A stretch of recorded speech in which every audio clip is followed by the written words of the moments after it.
Hello, welcome to Interdependent Study, our podcast where we engage in the learning and unlearning work for collective liberation. I'm Aaron. And I'm Damien. Thank you so much for joining us today. Each week, we'll bring something new to the table and discuss our thoughts and feelings about it through the lenses of who we are and where we can go for a more just society. We want Interdependent Study to be a space where we're always learning with one another. Damien, you were up this week, yes, as I am, recall. Aaron. What are you bringing to the table today? Oh, we're recording late, folks, so get ready. I am so excited because I have brought the sixth and final episode of the Eyes on the Prize 3 docuseries for us to talk about today. We've been watching this, I think, since April, and it's been really incredible. And so I'm glad we have committed to this and gotten all the way through and have reached the end of this incredible docuseries. Yes. The episode that we watched is called What Comes After Hope, and it focuses on the years 2008 to 2015, which align with Barack Obama's presidency for the most part, the years of his presidency, and highlights how there was this incredible sense of hope in this country when President Obama was elected. What's that? And what the dream of a quote-unquote post-racial society looked like in that moment. And then how, despite that hope for change and for what we thought would be a better future, we saw a significant surge in racism, vigilante violence, police brutality, murders of Black and brown folks. And, all of that really just derailed that progress, right? Mm-hmm. And this episode analyzes the tremendous impact of that on our society and on progress. Yeah. And how it ultimately sparked the Black Lives Matter movement and fight for social justice that still continues to this day. And for me, this was another great episode because, like the others before it, it featured some really great archival footage. It showcased some incredible social justice and movement organizations. It had interviews with a variety of incredible scholars and activists and organizers like Dr. Angela Davis, Philip Agnew, Alicia Garza, Asha Ransby-Sporn, Patrice Cullors, Jonathan Likes, Judith Brown-Dianis, just to name a few. And those folks, I think, really painted a great picture of what was taking place at that time, both for them and their organizations and what was happening in the movement. And I just, as always, continued to learn a lot from them. So this was a really great finale episode. I can't believe we're there. I'm excited for us to talk about it today. Where do you want to start, my friend? Yeah, what a way to close out this series, this season. It's a really powerful episode, and they've all been powerful. Yes. And maybe this is my bias showing because this feels a little bit more directly connected to the movement work that's happening now. Mm-hmm. And I think a lot of what has unfolded over the last 10-ish years is a direct reaction to President Obama's administration. Yes. So there's a lot of connection that the last 15 or so, 16 or so years, it all feels like there's a lot of threads connected into what we're seeing today to what's happening in this documentary. And it's a little hard to summarize it, I think. I think you did a great job of doing the introduction, but summarizing this time period feels very challenging. Yes. And it might just be because I feel connected to this happening, despite not having been involved in any of it. Yeah. But I remember watching this all happen on the news or watching it live tweet on Twitter, or trying to figure out how to send supplies to people in Ferguson via an Amazon wish list that was going around. And this felt like a beautiful document of recent-ish movement history. Absolutely. And so I loved that, in that it felt like a celebration of what that work has looked like. Yeah. And I love seeing the development of the Dream Defenders and BYP 100 and the We Charge Genocide Collective, and the way that a lot of this movement work by young people was supported by movement elders like Angela Davis and Julian Bond and Harry Belafonte. Yes. And, I think one of the things that is important to contextualize is how much it felt like generally progress was being made. Right. In this time period. We talked about the hope of it and the dissonance of Trayvon Martin's murder, and then the subsequent non-guilty verdict of Zimmerman being a real gut punch. Yes. That I remember that viscerally. Yes. And then to see that continue to happen and feel like it was escalating, it felt like a major regression from that hope. And so that's really what sets the stage for this episode, I think, and what the episode's really about is the way that hope just felt like it was a rug that was pulled out from underneath us in so many ways. Yes. And then I wanted to go back to what you said about the post-racial society and the way that was framed, because I hadn't,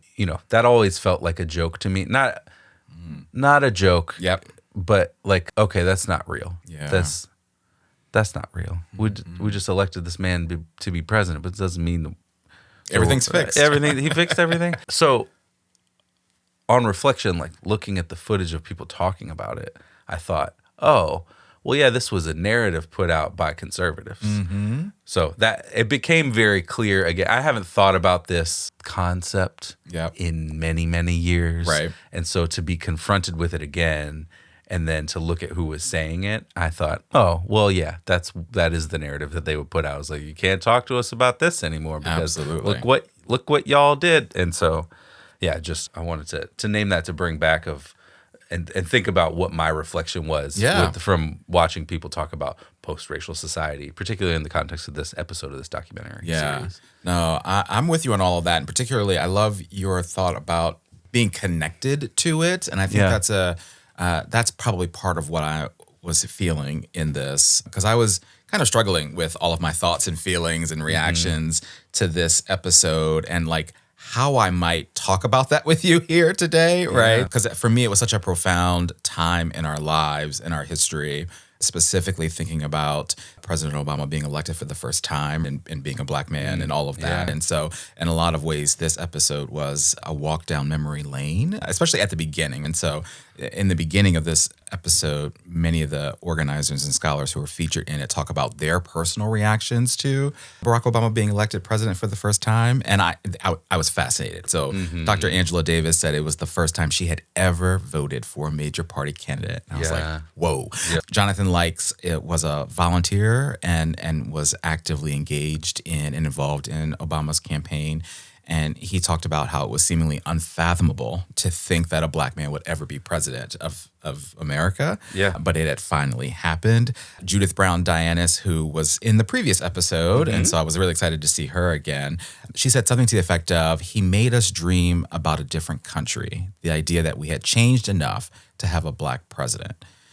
And then Philip Agnew said, and I'm quoting here, he said, he was the personification, I think, for a lot of people of 50, 60, 400 years even of struggle. The election of Obama was seen by many as the full manifestation that we existed in a post-racial society. Yeah. And, I don't think I have anything profound to say about that other than in that moment, it took me back to the moment. So when he was elected, I was in graduate school, and my friends and I were all gathered together, and we were drunk and we were celebrating. And I remember sobbing, real tears of joy in that moment, because I couldn't believe it either. I voted for him, and I thought maybe there was a chance, but you never know. And so it was just really surreal to think about and be reminded of all of that and everything that was taking place at that time. But it's even more surreal, I think, to compare how I felt about politics and government and that hope, right? That feeling of hope back on that night in 2008 to how I feel now about all of those things. Right? Has that changed? Yeah, it's changed a little bit, right? So there's that. The other quick thing I'll say is that feeling for me connects really well to what Chinyere from the Blackout Collective said about how we saw that night that idea of a post-racial society, as you mentioned, right, was just really a dream that America wanted to tell itself, right? And so we see that was the conservative spin, and they do such a good job of talking about that and then transitioning to all of the awful things that took place. Yeah, and I remember that night in 2008 as well, and just being sort of shocked that was an outcome, and it happened so early in the night too. I was watching at a public event in the football stadium at Florida State University, and we all were like, oh, it's done. It's like it has happened, like 9:00. Yeah, and I think we left before it was officially done, but I don't think so. I think so. Anyway, I just remember going back and making full strength margaritas with a friend of mine and having a grand old time. Celebrating it. Yeah. So, and it was so powerful because so many of us, I think, didn't think it was possible. Right. And so Absolutely. it was all the things of this is going to take a long time, and there's no way. There's no way. Like this other guy's, this war hero, Mm-hmm. has an interesting reputation for a Republican candidate, and so maybe there's and it was all of that. And there's no way America is ready for this, right? Yeah. That that's the underlying piece of all of it, and all of it. Yeah. So I think the sort of joy and the hope in that moment was, oh wow, well, maybe we were wrong about some of this stuff, and it turns out we weren't wrong. But that it is what it is. Now, So, one of the things that we mentioned earlier is the development of organizations and movement. Yes. And so one of the groups I want to talk about is the Dream Defenders. Yeah. What an amazing group of people. And I love that story about how they got their name, where they're on a call planning a march from Bethune-Cookman College to Sanford, where Trayvon Martin was killed. And a woman on the call said they should be called the Dream Defenders because they're defending Dr. King's dream. Yes. And it's like when someone gives you a nickname that makes so much sense that it just sticks, and that's who you are forever. And so I love that that's part of their story, that somebody, as a person who's been thinking about names of different things and programs and organizations for a long time, just to have somebody sort of gift that to you is beautiful. Yeah. And then for it to make so much sense it fits so fit. well. And so I loved hearing that part of their story. Yes. But then the march to Sanford and getting a meeting and putting pressure on the police department to arrest George Zimmerman. And then they occupy the Florida Capitol for 31 days and get a meeting with Governor Rick Scott and his stupid Confederate flag boots that he was wearing. Yes. Probably still wears now that he's a senator. He's still a senator of Florida, right? I think so. Whew. And then ultimately get a session about stand your ground called in the legislature in Florida.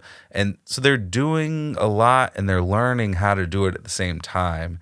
And that's led to an organization that's doing really powerful, amazing work in building community and building power with their community in different chapters across mostly, I think, the Eastern Seaboard, but doing a lot of different amazing work, and also on a national level. They're doing this new stuff based in class and really analyzing things through class and building additional analysis around kind of capitalism and how that's impacting all of us. Yeah, it's so interesting that you mentioned Rick Scott. I didn't think about this. I totally put that man out of my mind at the moment after I was done. But his shoes, his boots, and I thought in the moment when I was watching it, I was like, that was an intentional choice. Oh, yeah, 100%. It was absolutely an intentional choice to cross his legs and let that be seen by those.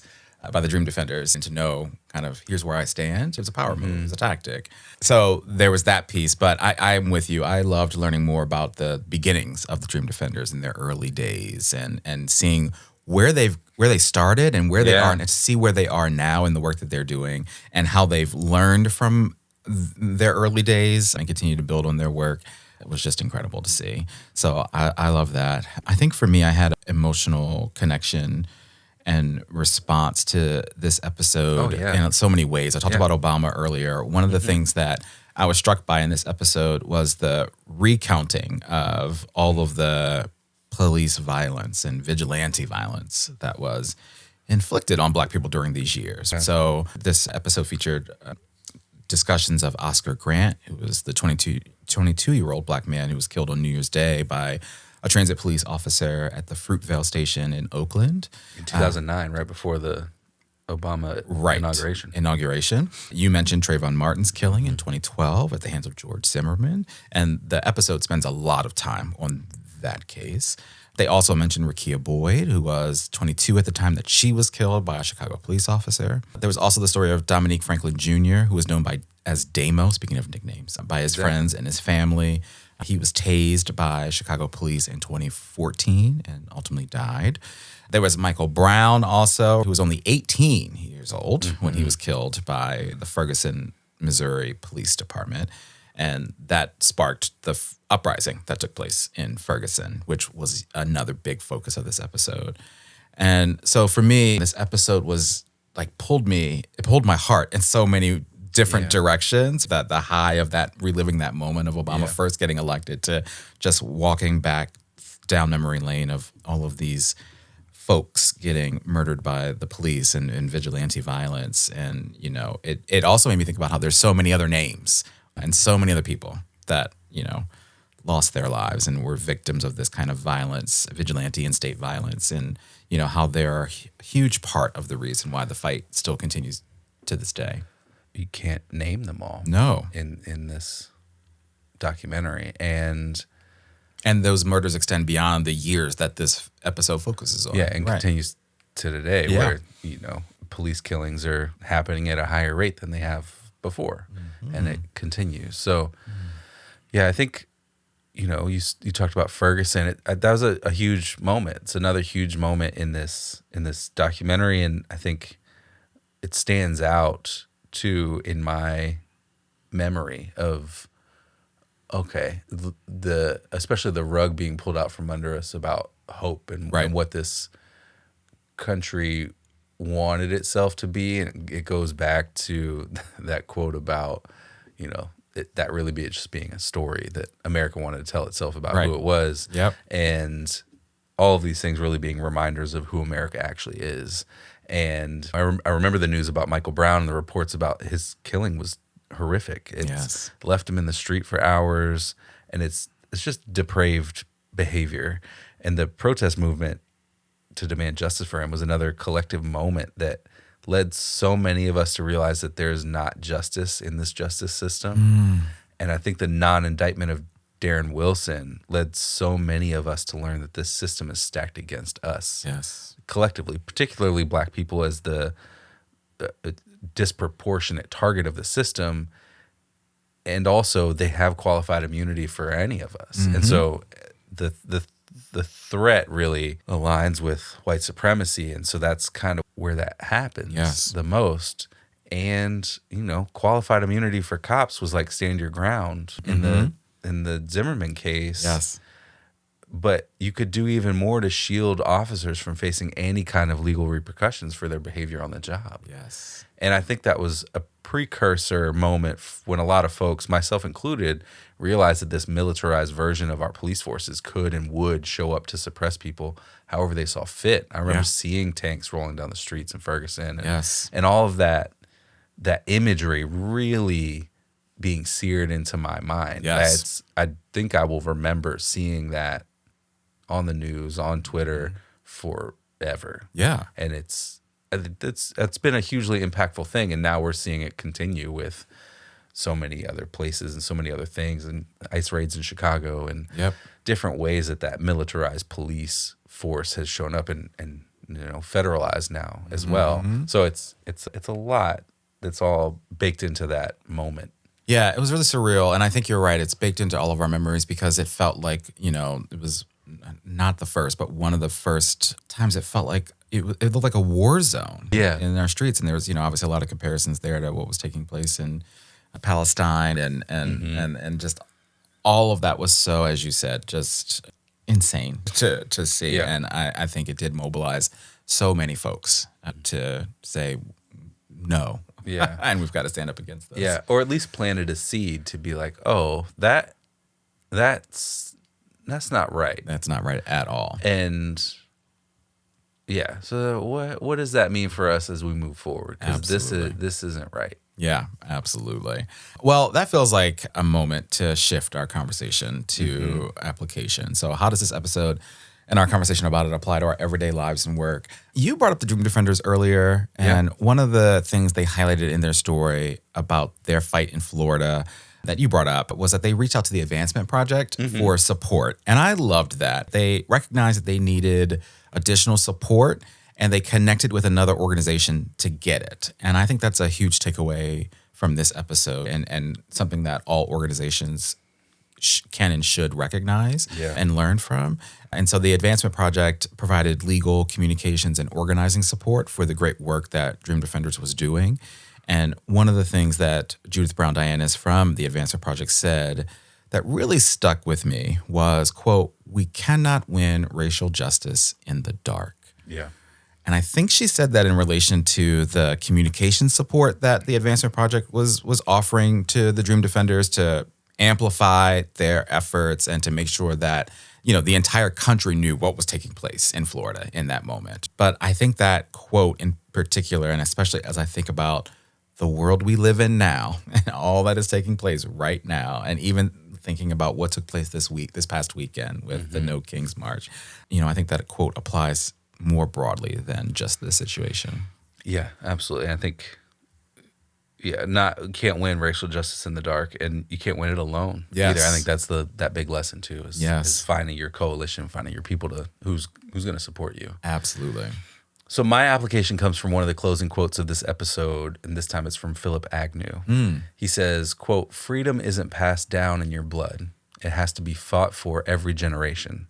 I think we got to stay vigilant and keep fighting." And he's absolutely right. Yeah. The landscape changes and the context changes, which means our demands might change or evolve, but the fight has to continue. Yes. Because there are no permanent victories. And we can see that across so many ways that progress has been rolled back in our lifetime, whether that's the continued divestment from the social safety net programs to Prop 209 in California, to the gutting of the Voting Rights Act, which might get even worse soon, to the end of affirmative action in college admissions, to the 2008 financial crisis, to open violence against people by governments across the world, from U.S. to Sudan to Palestine and beyond. And there's so much evidence that tells us that the fight continues no matter how many things we win along the way, because there's always more things to win. Absolutely. It's this idea that we can't take our foot off the gas. And I love what you said there. There's no permanent victories. And so this work has to continue, and we have to pass it down to the next generation, and it has to keep going, because the moment we let up, we risk the regression of that progress. Absolutely. And even when we don't let up, the regression of progress is happening as we speak. So, no, that's great. I'm glad you brought Philip's incredible wisdom as your application. All right, let's talk about homework. How do we want to continue our learning and unlearning work once we leave the table today?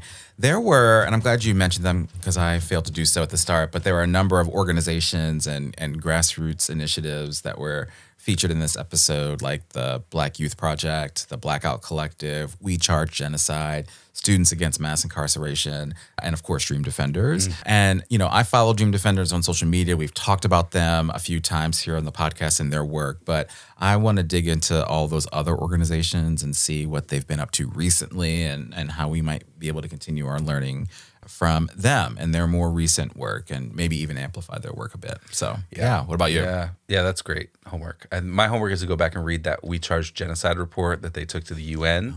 Because I've been meaning to read it since they released it over 10 years ago. It's saved somewhere. I have it saved somewhere. And they built their petition on the shoulders of the report from 1951, which had a quote in it that said, "Once the classic method of lynching was the rope, now it's the policeman's bullet."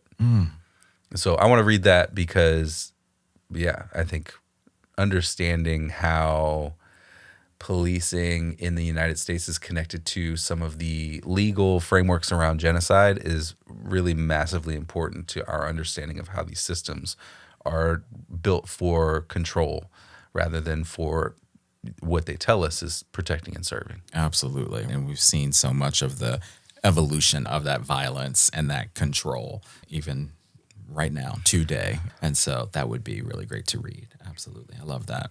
All right. Well, again, folks, that's the end of this series for us. I would definitely encourage you. We would definitely encourage you to watch every single episode if you haven't already. Such a great docuseries, and we thank all the folks involved because we learned so much from it. So that was great. Yeah. Aaron, you're up next time. I am. What are you bringing to the table in our next episode? Well, we're sharing this. Yeah. Because it's our October book that we're bringing. And so technically this should be your book. Yes. Because I brought the last book. Right. But in the rhythm of our episodes, it's my episode to bring something. Yeah. So I'm going to talk about it, but we're both bringing this. Yes, I love it. bringing it. It's called Radical Unlearning, The Art and Science of Creating Change from Within. It's by Lewis Raven Wallace, who's a journalist working with Interrupted Criminalization, wrote a resource about building informational power in grassroots organizations that we read and talked about a couple months ago now, I think. Yep. And Beacon Press, who published the book, was kind enough to send us an advanced reader copy because it comes out next week. Yes. Right before our episode about it releases. So it comes out on Tuesday, October 28th, and our episode will come out the 29th. Yep.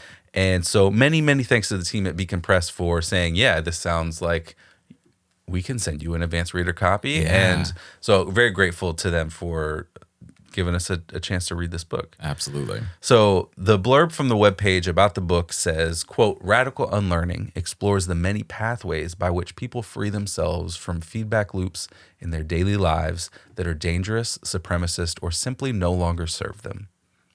Focusing on the stories of people who have unlearned harmful paths of self-reflection, each chapter approaches an interviewee about what conditions made their own transformations possible. Many interviewees refer to practices rooted in the concept of neuroplasticity, the ability to change what and how we think, enabling us to build new capacities and behaviors throughout our lives. Wallace unpacks the latest developments in neuropsychology as they relate to responding to trauma, politicized somatics, and social justice and community organizing." And there are a lot of great interviews with a lot of cool people who have done a lot of amazing unlearning. Yes. And it gets really personal for Lewis, and they interview, I think, or they reflect on their grandmother who unlearned a lot as a white woman growing up in the South, to a former white nationalist who is now an anti-racist trans person, and a former IDF soldier who is now a pro-Palestinian advocate. Yeah. And so there's a lot of great unlearning Yes. that we sort of witness in the book, and a lot of connection, as the description says, to psychological concepts around what neuroplasticity looks like and how these things are really interrelated. Yeah. And so it's a great book that I was really excited to read and take in a lot from. So I'm excited to dive in and talk about unlearning. Yeah. The book right here on our podcast is dedicated to learning and unlearning. Absolutely. Well, I just want to echo your thanks to Beacon Press. We're so grateful to have the advanced copy, and it's been a joy to read this book, and I'm also looking forward to talking about it next time. So yeah, we're both bringing it. I love it. All right, folks, with that, we want to thank you for joining us today. You know what we want you to do here, but in case you forgot, please follow, leave a rating and review, share our podcast with the people in your life. Follow us on social media, including Instagram, TikTok, and Blue Sky. Check us out on YouTube, and sign up and join us on Patreon to get notified about any new things we've got going on behind the scenes. Yes, thank you so much for listening. And remember, it's not about us, but it is about all of us. And we'll talk to you next week.